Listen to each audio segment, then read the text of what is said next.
Oke, kembali lagi di channel saya. Makasih buat kalian yang sudah mengklik video ini ya.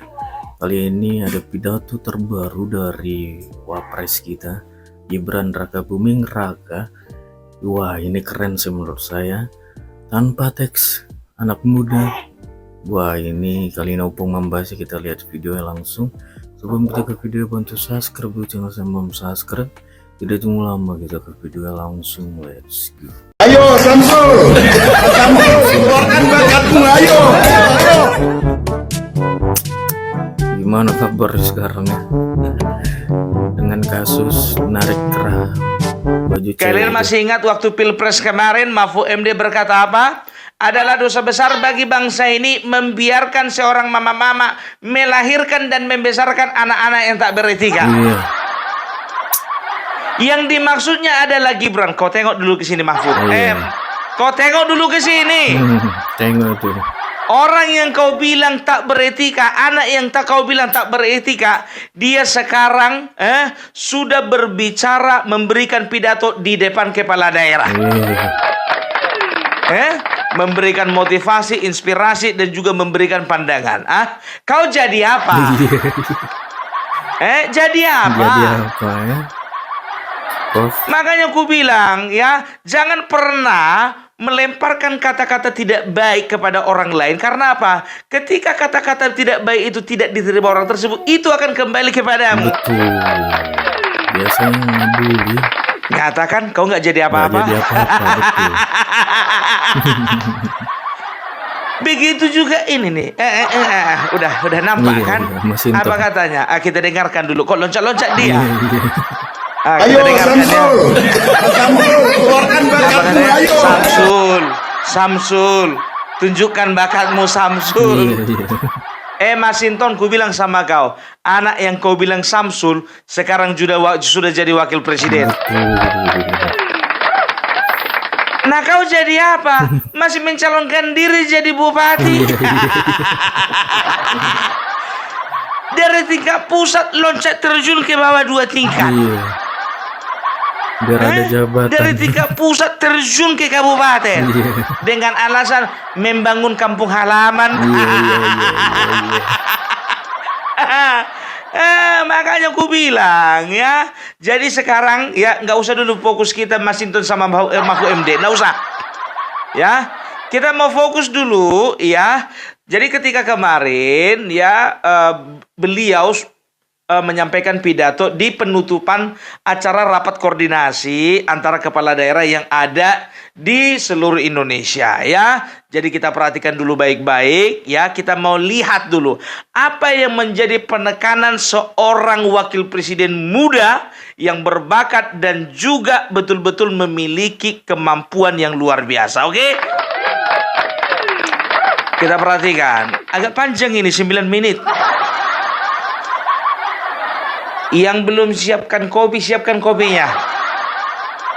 Yang mau tidur, silakan tidur. Yang nyetir mobil sambil dengarkan ini ya.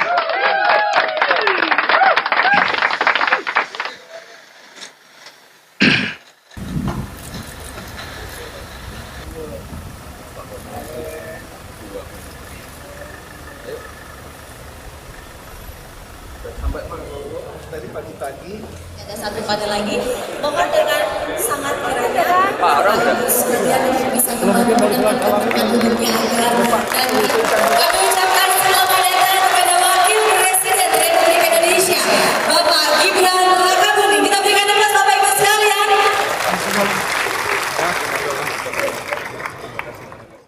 Assalamualaikum warahmatullahi wabarakatuh. Salam, salam sejahtera. Bapak Ibu yang saya hormati, sebelum kita tutup rakor pada sore hari ini, saya ingin mempertegas pentingnya sinergi antara pemerintah pusat dan pemerintah daerah. Bapak Ibu yang ada di depan saya ini adalah orang-orang terpilih untuk mengelola negara sebesar Indonesia.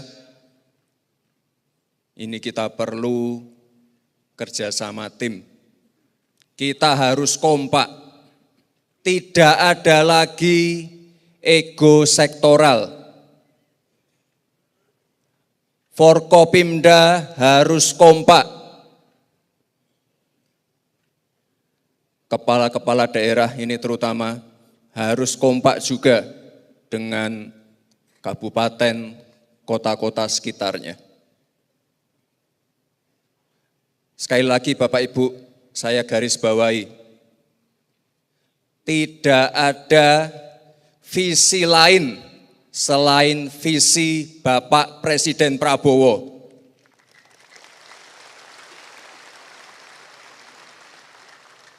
Tidak ada program lain selain program Bapak Presiden Prabowo.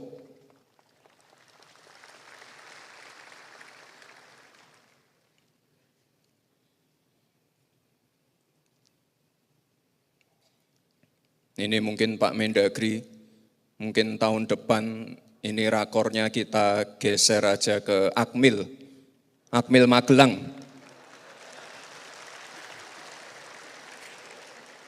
Kita kemarin 3 hari, tapi mungkin untuk kepala-kepala daerah ya minimal 5 hari.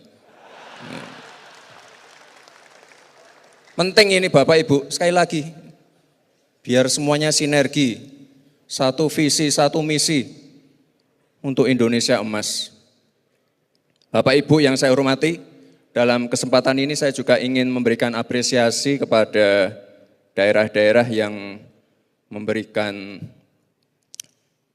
perubahan signifikan dan juga pertumbuhan ekonomi di daerah-daerahnya. Coba ditampilkan.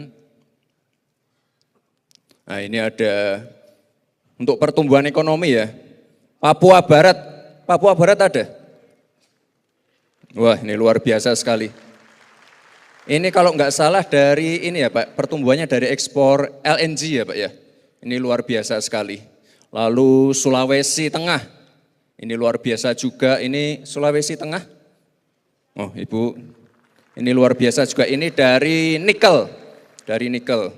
Lalu dari Maluku 6,2%, ini dari pertanian perdagangan ya Pak ya, ini luar biasa sekali. Sekali lagi Bapak Ibu, ini target dari Pak Presiden Prabowo sudah jelas 8%. Jadi Bapak Ibu harus kerja keras semua.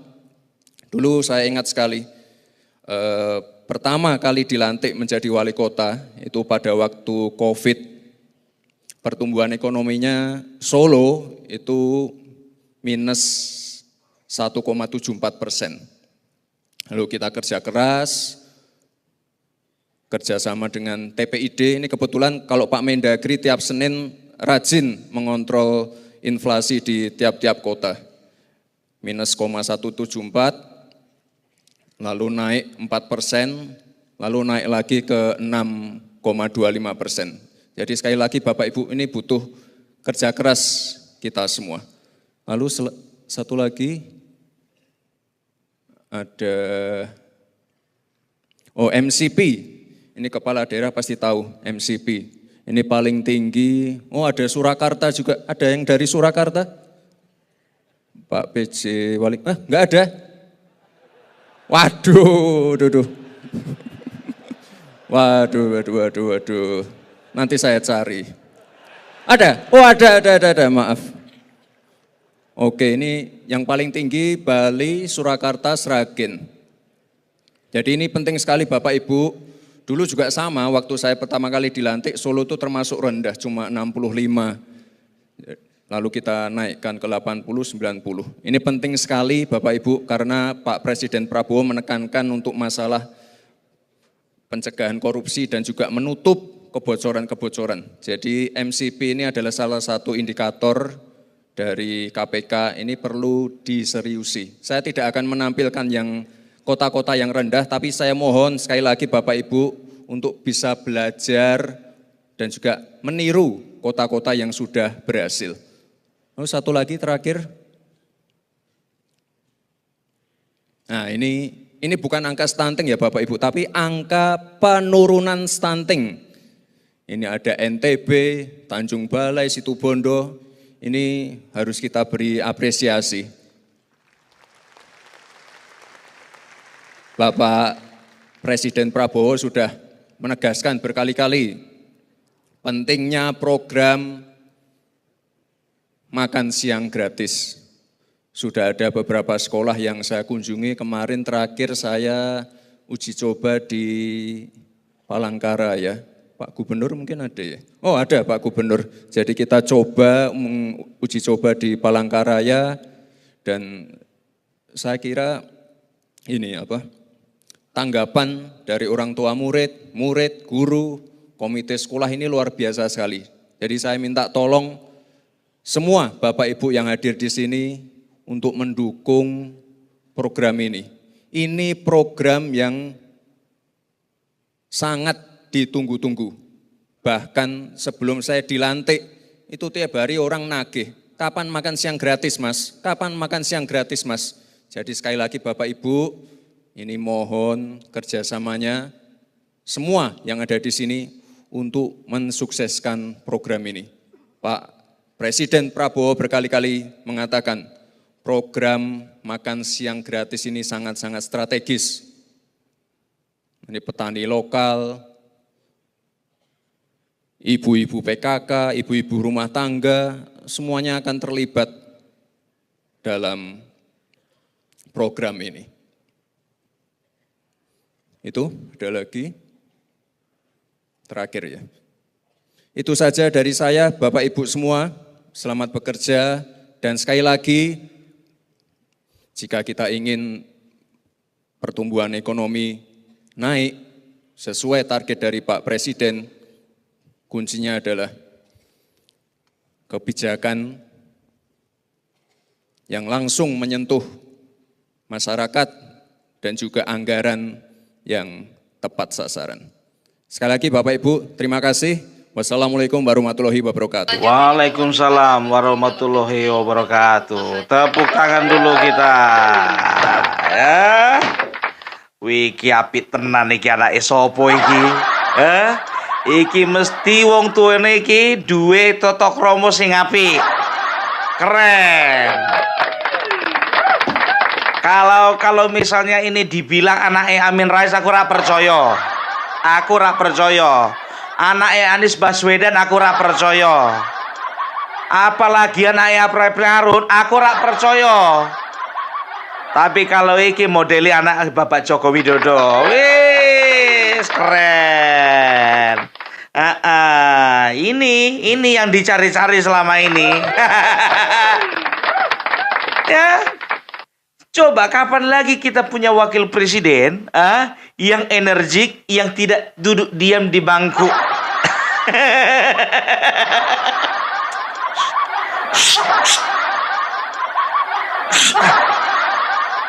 Enggak ke situ maksudku.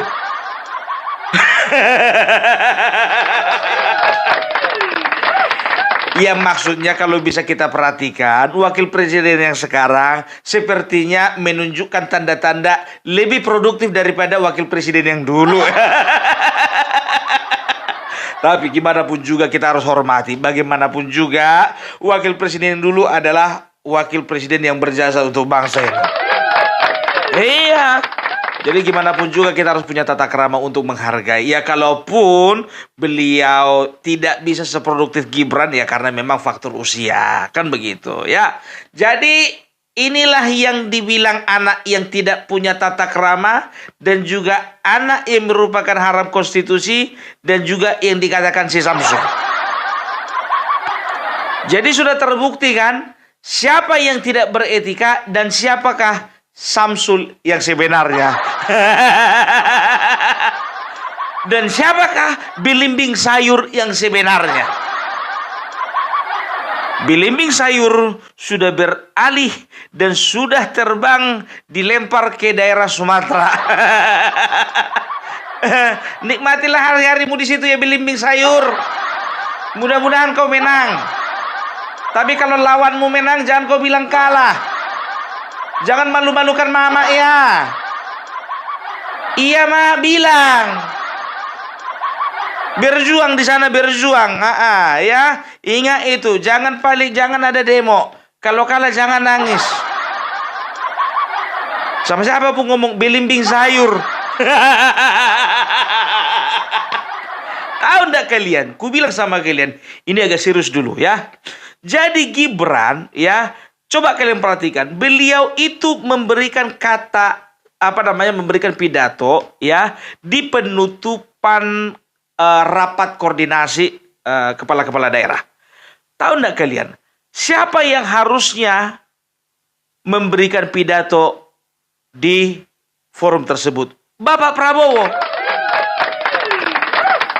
Ya, tapi Bapak Prabowo memberikan kepercayaan kepada wakilnya untuk memberikan pidato di rapat koordinasi kepala-kepala daerah. Ya, ku bilang sama kalian, itu jatahnya Bapak Prabowo. Kenapa bilang? Namanya kepala daerah. Kepala daerah itu, masing-masing itu kan langsung di bawah presiden. Kan begitu, ya. Tapi di bawah Kementerian Dalam Negeri, kan begitu. Harusnya Bapak Prabowo di situ presiden. Tapi Bapak Prabowo memberikan kepercayaan kepada Bapak Gibran ya untuk memberikan pidato. Karena apa? Dia ingin membuktikan dan menunjukkan kepada banyak orang bahwasanya Gibran itu memperoleh kepercayaan penuh dari Bapak Prabowo. Tidak seperti yang dikatakan Refli Harun. Dan tidak dikatakan seperti elit-elit PDIP. Bahwasanya sebetulnya Bapak Prabowo itu tidak suka wakilnya itu si Gibran. Itulah kata si Dokter Tiba. Ya, yang mengatakan bahwasanya masih ada kemungkinan Anies Baswedan menggantikan Gibran Raka Buming Raka. Ide ke lapek mima bereng-bereng tapi. Ima tiup-tiup. Jadi bikin apa aja gitu. Coba bayangkan kalian ya. Apa enggak tantrum Anies Baswedan? Kepengin juga dia pidato kayak gini. Makanya gue bilang, jujur aja gue bilang sama kalian ya. Yang melihat pidato itu kalau kayak kita senang ya kan. Tapi kalau Anies Baswedan ya, setelah itu elit-elit PDIP sakit hati. Perhatikan kalian lah dulu di situ kepala daerah. Kan nggak semuanya dari Partai Kim. Ada juga itu dari PDIP. Kalau orang-orang itu yang benci sama dia, ya nggak bisa ngomong apa-apa. Paling menggerutu dalam hati. Bilangnya aja lah, bilang musi itu.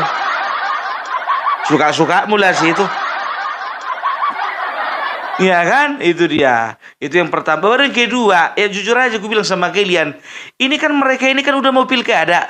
Ini sebagian-sebagian yang masam mukanya, yang mukanya muka kuda. Ini rata-rata yang gak kepilih lagi nih. Gak ada kemungkinan terpilih lagi. Udah di ujung periode. Makanya nggak semua menyambut gembira. Coba kalian tengok tadi pas disorot. Yang kebanyakan senyum itu bapak-bapak dari kepolisian dan juga bapak-bapak yang ada dari dari tentara, kan begitu. Nah, coba kalian lihat tengok tadi itu para kepala daerah yang berbaju coklat itu. Nggak semuanya senyum. Karena mereka sadar waktunya sebentar lagi. Itu dia. Makanya ku bilang Pak Gibran, kurasa kalau ku bilang ya, untuk pembekalan itu ya maunya nanti aja setelah pemilihan. Pung salah, Pung, itu bukan pembekalan, rapat koordinasi. Oh iya betul. Karena Bapak Gibran sendiri mengatakan bahwasanya untuk kedepannya mereka perlu ada pembekalan dan pembekalannya itu akan dibuat di Magelang. Ya, karena apa? Karena beliau berpandangan bahwasanya ini penting supaya apa? Supaya mereka boleh bersinergi antara satu kepala daerah dengan kepala daerah lainnya. Itu dia, ya. Dan tahu tidak kalian apa penekanan berikutnya? Beliau katakan bahwasanya ingat, yang ada hanyalah visi Bapak Prabowo. bukan visi kalian. Itu yang ku tambah-tambahnya itu. Bukan juga visi ketua umum kalian. Sebentar dulu Pak Gibran. Perasaanku semua ketua umum udah gabung di Kim. Cuman satu yang belum Pak. Iya kan? Atau bukan visi dari pribadi kalian. Karena beliau ya sudah belajar dari Bapak Joko Widodo, bapaknya sendiri ya, bahwasanya jangankan kepala daerah yang banyak itu, kemarin aja Bapak Joko Widodo ya membawahi kabinet yang anggotanya hanya sekitar 40-an orang lebih, itu nggak semuanya satu visi. Makanya ada reshuffle. Di reshuffle lah Rizal Ramli. Begitu juga Anies Baswedan, Tom Lembong, karena mereka punya visi sendiri-sendiri gitu loh ya. Maka ini perlu ditekankan kepada setiap kepala daerah supaya apa? Supaya ada kesesuaian antara visi dari pusat sampai ke bawah. Kan begitu. Dan dia juga sebetulnya sedang menekankan bahwasanya jangan main-main dengan korupsi. Dan dia secara implisit ya mengatakan bahwasanya hati-hati kalian, kami monitor. Gerak-gerik kalian dimonitor. Itu dia. Makanya aku bilang kepala daerah sekarang ya itu nggak bisa sesuka-sukanya, nggak kayak dulu lagi. Coba bayangkan kalian dulu, siapa menterinya? Bapak Tito Karnavian. Siapa beliau? Beliau itu adalah dari kabinet sebelumnya. Itu dia. Ingat ya, ingat jangan ada yang dipolitisir. Isi pidato ini jangan ada coba-coba politisir ya. Oh, Pung, banyak kali ceritanya itu dia hanya ingin memastikan supaya kepala daerah bisa mengkondisikan mengkondisikan situasi di lapangan menuju pilkada. No. Ya, nggak sebodoh itu dan juga tidak sepeci itu ya kepala negara kita, tidak ya. Dan juga penekanan berikutnya ya, beliau itu memuji beberapa provinsi yang ada di Indonesia. Yang pertama Papua Barat, luar biasa ya, Papua Barat. Setelah itu ya ini pertumbuhan ekonominya ya. Setelah itu ada Sulawesi Selatan. Setelah itu ada daerah Maluku ya. Setelah itu beliau juga menekankan ya ada indeks ya, ada indeks pemberantasan korupsi ya. Jadi yang agak naik katanya itu Surakarta, Bali, Situbondo dan lain sebagainya. Situbondo enggak, ada beberapa daerah lainnya ya. Jadi beliau itu makanya aku bilang ya, sampai yang indeks prestasinya pun juga rendah ya mengenai pemberantasan korupsi, beliau tidak memperlihatkannya dan tidak menyebutkannya di dalam forum. Itu artinya apa? Inilah yang menandakan beliau ini punya etika. Tidak seperti yang dibilang orang PDIP nggak punya etika.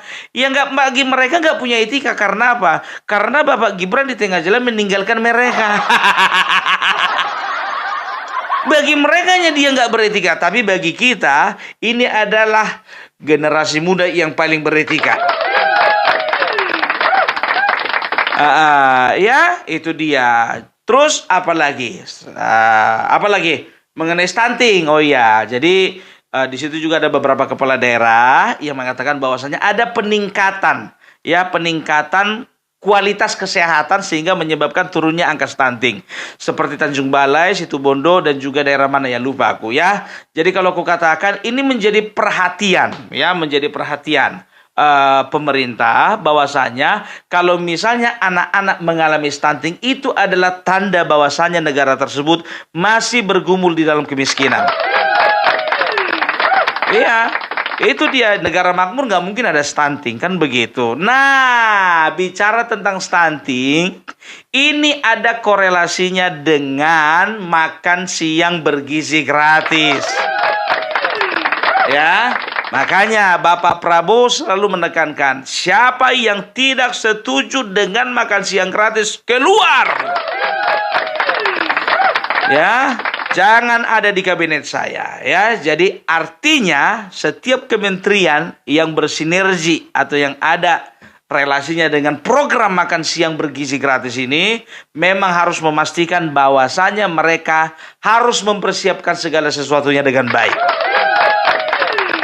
Karena memang bukannya bilang apa, ya coba bayangkan kalian, India saja ya, yang kalau kita lihat videonya makanannya itu di pinggir jalan sering bunyi-bunyi klakson. Yang kadang-kadang kebanyakan bawangnya daripada isinya. Yang toppingnya kebanyakan bawang, cabai rawit, paprika, bawang, cabai rawit, paprika. Awak aja pun nggak selera makan, ya kan begitu.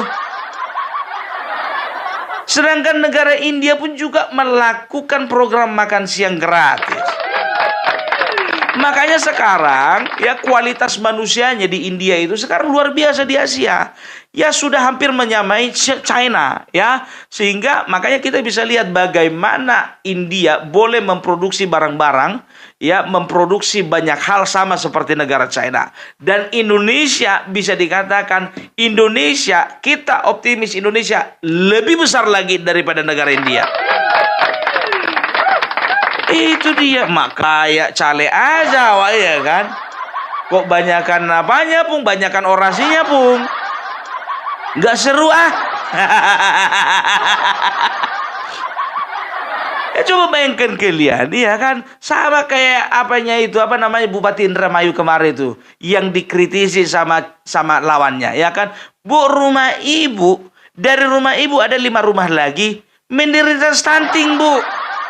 Masa ibu nggak peka dengan keadaan di sekeliling ibu? Ya, jadi apa artinya kepala daerah diharapkan ya bisa lebih peka terhadap kondisi masyarakatnya. Ya, itu dia ya. Setelah itu apa lagi ya?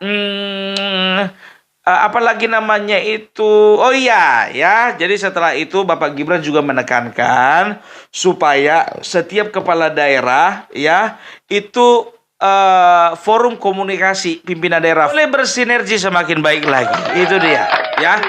Jadi contohnya antara bupati dengan dandim dengan juga Koramil ya dan Ramil itu sama-sama boleh bersinergi. Begitu juga kalau misalnya gubernur, setelah itu Pangdam dan juga Polda ya, Kapolda itu boleh bersinergi supaya terjadi atau tercipta ketertiban di tengah-tengah masyarakat, ya kan? Jadi kalau ku bilang, ya coba perhatikan kalian.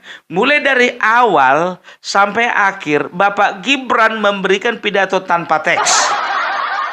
Perhatikan kan? Tanpa teks. Ini menandakan apa? Ini menandakan bahwasannya sah. Ijazah Bapak Gibran itu bukan ijazah palsu. Orang kalau ijazah palsu nggak akan mungkin bisa selancar ini membawakan pidato di sekian banyak orang. Iya, makanya itu siapa itu si Gus Nur itu? Bukan cuma Gibran ijazahnya palsu, Bapak Jokowi juga palsu dibilangnya. Hidupmu itu palsu. Makanya aku bilang ya, jadi nggak usah dengarkan kata mereka ya. Jadi bicara tentang wakil presiden ini, coba dulu Pak. Jadi untuk Bapak Bapak Menteri Dalam Negeri, Bapak Tito Karnavian, periksa dulu Pak di setiap daerah sudah lengkap belum foto presiden dan wakil presiden. Karena ada juga nanti nih Pak yang nakal-nakal ini, foto presidennya dipasang, wakil presiden tidak dipasang. Ya, begitu juga di kantor-kantor yang ada di dewan itu. Pastikan semuanya sportif lah kita, sportif. Gitu dia ya. Aku jujur aja ku bilang sama kalian, kalau ku bayang-bayangkan ya kan, tapi nggak berani juga aku membayangkan. Aku berpikir begini ya kan, gimana lah perasaannya si Mahfud MD melihat si Gibran ini. Pikirku begitu. Begitu juga ya kan, Ibu Megawati. Ini bocah kok pandai-pandian pidato kan begitu. Begitu dilihat, masuk akal juga pidatonya rupanya. Jadi itu dia ya. Jadi jangan pernah kita itu meremehkan orang yang usianya lebih muda daripada kita. Ya, ingat, usia tua belum tentu pengalaman, tapi usia muda belum tentu tidak pengalaman. Itu dia ya. Oke, jadi itu dulu dari Opung Parbelak. Salam NKRI harga mati. Oke, itu ya pembahasan Opung terkait pidato Gibran Rakabuming Raka, Wapres kita. Gimana menurut kalian? Coba komen di bawah dan sampai bertemu di video saya selanjutnya. Buh.